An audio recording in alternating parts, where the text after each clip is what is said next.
Андријана Дуковска или по-широко позната како Андријана Чело. Добре ни дојде. Добро ве најдов, Мики. После подолго договарање, преговарање. Да. Презафатеност, Да. петита, јас. Активност еден куп. И на крајот рековме повеќе нема одложување. Да. Кажи ми дали Добро ве најдов, фала ти за поканата. Многу ми е пријатно тука во студиото. Кажи, многу е убаво. Ептен, навистина. Многу ми се допадна. Што има повод за тебе книги? Да. Тоа сакам да го кажам, да. Некој ќе да снимаш муабет со гости, значи си земиш книга, ќе си прочиташ. Ако нема муабет, да. Ако нема за инспирација. Откаде да го тргнеме муабетот од книгите, ти пишуваш, не само што... Пишувам, да. Пишуваш поезија. Од кога пишуваш поезија? Зошто пишуваш поезија? Каква поезија? Од многу одамна се случи љубовта кон пишаниот збор. На некој начин и можам да кажам и дека љубовта кон книгите воопшто ми ја вдахна дедо ми Серафим, кој што беше исто така наставник. Љубовта кон поезијата многу мала, секогаш знаев да составам некои зборови така да имаат рима.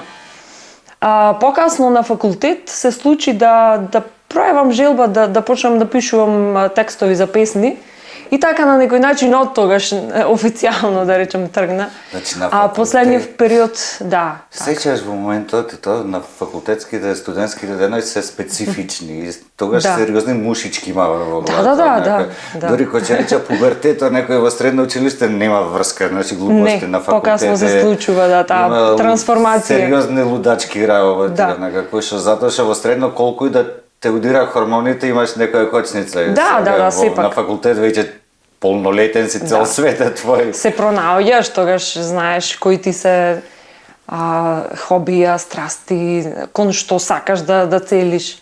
Значи, тогаш се појави љубовта кон поезијата, а изминатиот период од некоја година-две, активно да речам почнав да пишувам и веќе имам материјал за објавување на книга, на стихозбирка поезија, која што ја планирам 2025-та, Боже здравје. 2025-та, значи ќе не кажеш на промоција на стихозбирка. Секако, да. Можеш вака да откриеш сутилно, не мора цел наслов, барем еден збор од наслова на книгата? Пишувам генерално љубовна поезија, затоа што на некој начин... Како една љубовна стихозбирка би ја крстила Андријана Чело Дуковска? Не знам, искрено немам размислувано за насловот на книгата. Не.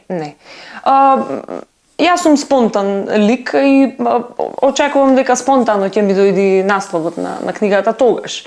Нема да користиш наслов од некоја песна која... Возможно и тоа да се случи, да искористам. Имаш во телефон нешто кое што... Имам, да. Ај прочитай нешто. Телефонот ми е во ранче. Оди земањето ќе го забрзаме.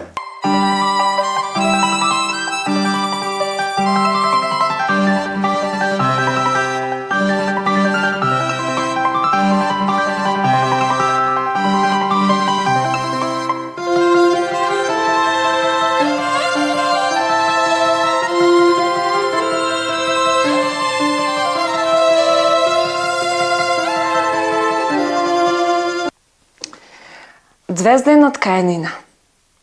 Да имам таква моќ, да ти навезам звездена ткајнина на небото, обложена со златна и сребрена светлина, во ноќта темна и глува. Јас би ја послала под твоите нозе. Врзне ја да чекориш. Но јас имам само соништа да ти дадам. Ги послав под твоите стапала. Гази меко врзнив, кревки се и нежни. Да можам да ти насадам дрво со корените на мојата љубов, па да го гледаш пупењето на неговите цветови. Ке знаеш дека не би процветало за ниеден друг. Но јас имам само крошна да ти дадам.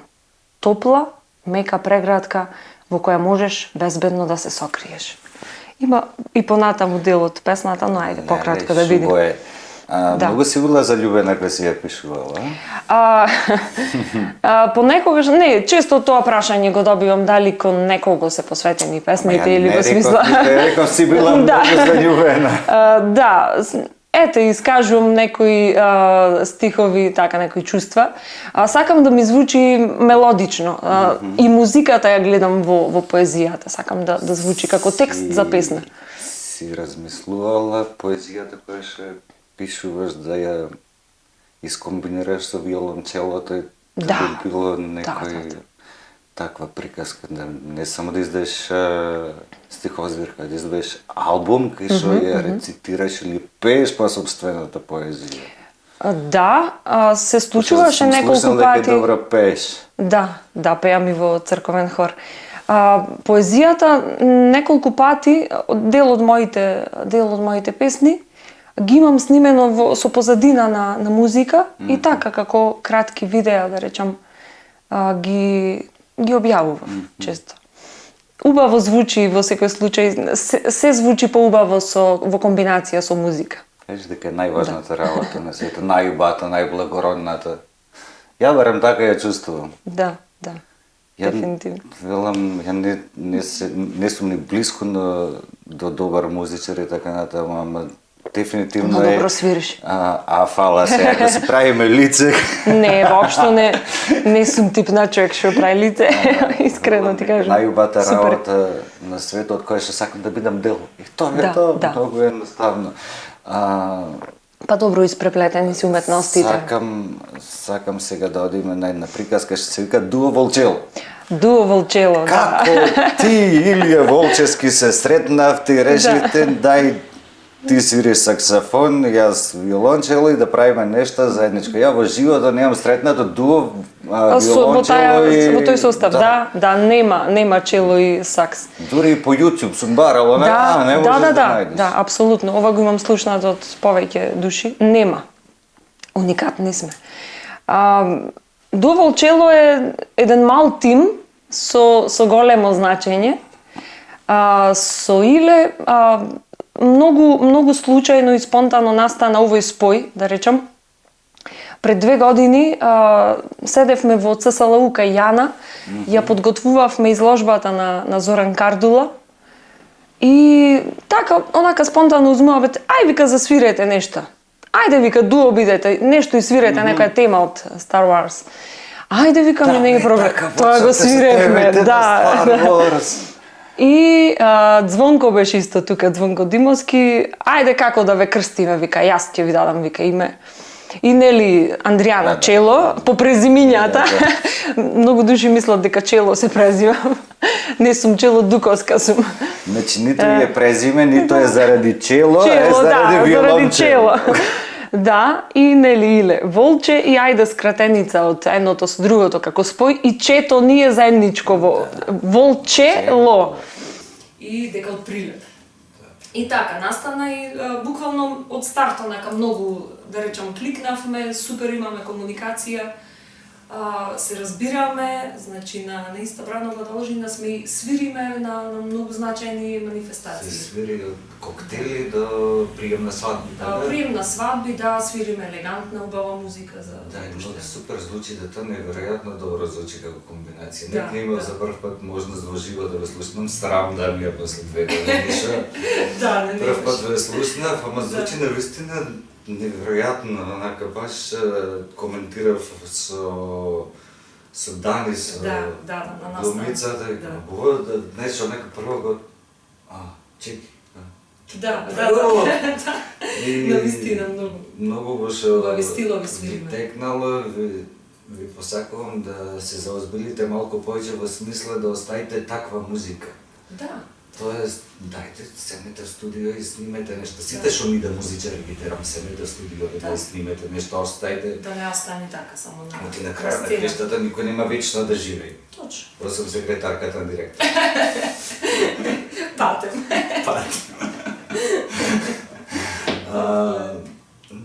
Во цело да се заозбилите стварно да снимите нешто и да ни оставите, т.е. да оставите на поколенијата што идат за двајца што се сретне и што направи за прв пат нешто и се случи баш во Прилеп. Уникатно е. Се уште е уникатно. Нема... Ти си инако наставник по музика, по музичко, професор по музичко, како сакаш наречи го. Си пред се професионалец да обучуваш и едуцираш деца за музичка култура. Но ти тоа не го работиш. Работиш една сосема друга приказка, сега си асистент во училишта со Законот за инклузивност во образованието и си асистент на деца со попреченост, да ги наречеме така. Како дојде таму? Како се случи да воопшто да се остручиш да би го работела? Вака, би почнала од малку порано, бидејќи сум дипломирана пред 14 години. Кој би рекол? Јас мислам, девојче излезено Девојченц, нели? 3-4 години. Ова е комплимент, навистина. Дипломирав на факултет за музичка уметност со највисока оцена, една во генерацијата, во класа на професор Живко Фирфов. После дипломирањето, значи, постојано бев на сцена, концертирав.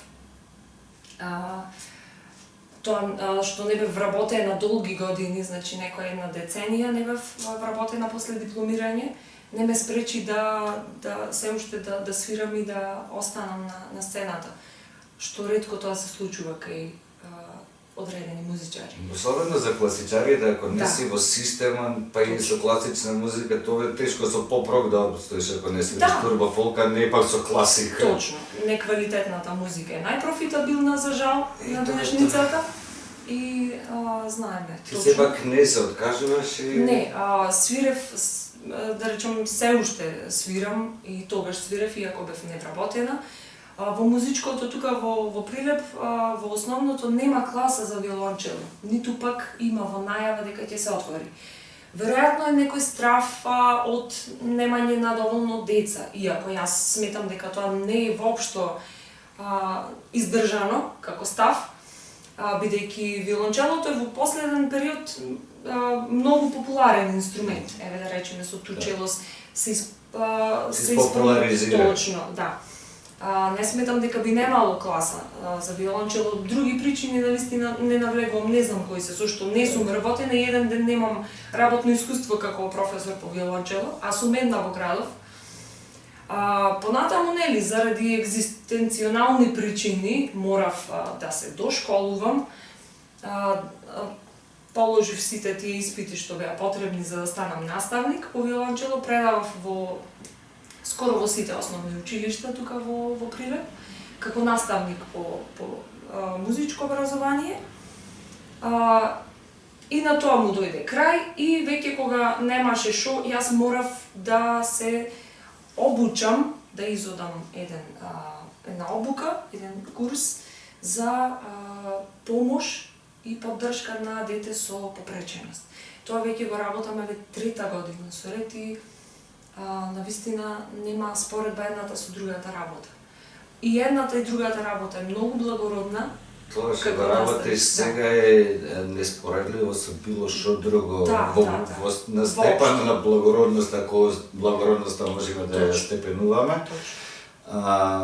Затоа што да бидеш од помош на едни дечиња кои што навистина го имаат таа потреба е нешто неверојатно, затоа што Живееме се уште во исклучително конзервативно општество, деца еден куп кои што се воспитувани на таков начин да ги гледаат на малку поинаков начин тие дечиња. Вредности има. Со сосема различни вредности, да бидеш ти покрај тоа дете 8 сати или 6-7 сати во дено е неверојатно, не знам, непроценливо. Како реши баш тоа да се доостручам? Еве, едно си завршила, работиш, не се вработуваш, друго си завршила, го работиш, не се вработуваш, и баш тоа како... Љубовта кон луѓето. Многу сакам да помагам, многу сакам да подарувам. Ете, едноставно на некој начин знаев дека му сум потребна на некој дете и кој што има потреба, нели, од асистенција. Таа беше клучната причина, да речем. Најважно на човек кој што сака да подарува, јас и Емо Урбанера ти спремивме едни преобај обетки. Фала. И имаш тука и стикерче, гледам дека, како се века, куферот од виолончелото ти е излепен со неколку стикери. Да, со стикери, обожавам стикери, да. Ете, имаш и стикери.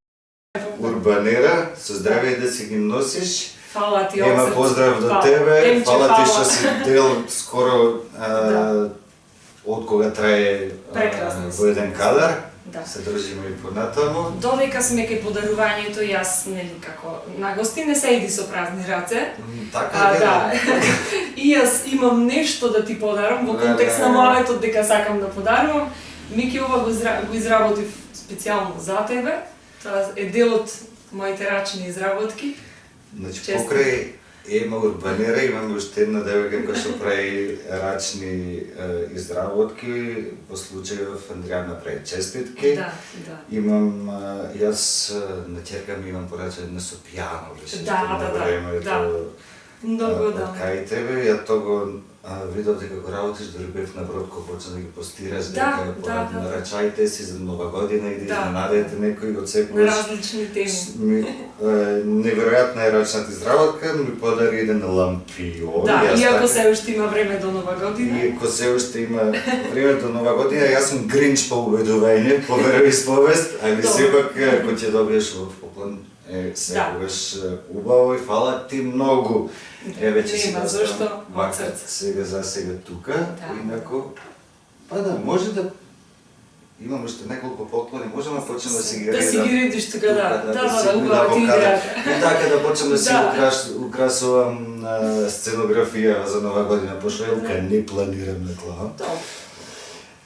Фала ти многу ме изненади, многу ми е кеф. Зашто јас со Семера ги изработувам честитките. На секој мој кеф на крај на кристата кој ќе добија поклон. Да, секој внимание е значајно. Ќе се префрлиме на еден дел од живото кој што се вика, сега не ми текно како би се викаше составот, гудачкиот состав, или уствари не беше, имаше и пијано во составот. Да, трио долче. Трио долче, 3 девојки сме, да. Така, пијано, виолончело. Пијано, виолончело и флейта. И флейта. Дали трио долче уште функционира? Да. Трио долче веќе постои некои 9 години, 8 или 9 години. Со трио долче, со колешките Светлана и Марија, свириме класична музика, исклучиво класична музика и концертираме. Скоро во сите градови низ Македонија имаме одржано концерти. Пред 2 години, таа година беше ептен продуктивна за нас и плодна. Пред 2 години. 2022, да. 2 години после на 2020. Да, после... Толку кратко ви требаше да влезете во... Ние со душа чекавме. Со душа чекавме да помини таа корона. Дури и во короната имавме еден концерт. Со маски свиревме, публиката беше со маски. Едноставно не можевме да издржиме, ни се свиреше. Почетокот на 2022 беше интересен. Учествувавме на неколку меѓународни надпревари. На 2 надпревари учествувавме во Италија и на еден надпревар учествувавме во Русија, во Москва. И освоивме први награди, лауреати односно златни медали. Завршницата на 2022, односно во август месец, реализиравме целовечерен концерт во Италија, во Рим, во еден од најстарите театри во светот, Театро ди Марчело. Слушајте. Да. Повтори каде? Во Театро ди Марчело. Да. Добро. Да. И веднаш после тоа, откако се вративме од Италија, по еден месец реализиравме целовечерен концерт во Света Софија во Охрид. И така, таа година беше онака наша година со Трио Долче и многу не научи таа година. Следно што има за Трио Долче? Дали има план закажано? Некаде надвор. Да, имаме покани. Внатре и ние да ве слушнеме. Да. Не, ние првично се свириме тука, во Македонија. Во многу градови имаме отсвирено. Прилеп 2-3 пати, Битола исто 2-3 пати. И рековме за Трио Долче планови кои беа, нема една емисија, нема мене технички нешто. Ми треба техничар. Да, дефинитивно. Па идни планови. Планирам за идната година ќе имаме концерт во Охрид, тоа ни е едно сигурно. А за понатамошни планови, реализации оставаме времето само да си донеси некаков настап. Затоа што ако го планираш нештото од многу порано, некогаш и не се остварува. Во секој случај имаме планови, свириме убаво ние и ете. Ја ќе ти посакам и со Трио Долче и со Волчело, ќе ти посакам и образовната дејност која ќе тераш да се развива, да те исполнува, да уживаш секој момент кој ќе го поминуваш на работа, во училиште, на сцена и така натаму, и да имаш многу концерти. Фала ти, Мики. И на следен концерт да надевам дека ќе дојдам и ќе изслушам комплетно. Да. Баш ќе ми биде мило да бидеш присутен. Фала ти, уште еднаш ја прифатив поканата, мислам дека си направивме убав муабет, Фала и дека тебе. си помина убаво, јас си поминав супер и за крај ќе ги поздравиме само уште другарите од Аура. Фала ви што сте и вие дел од во еден кадар, а вие другите лайк, шер, сабскрайб, се знаете како оде таа работа, ако ви се бендисува емисијава, не се срамите да ја споделите. И сега за крај ќе ви име уште малку блусче со Андријана, и ова е многу интересно што со класичар се свириме блусот и со класичариве тешко е да се погодиш што да свириш и на крајот нека биде блус. Ајде.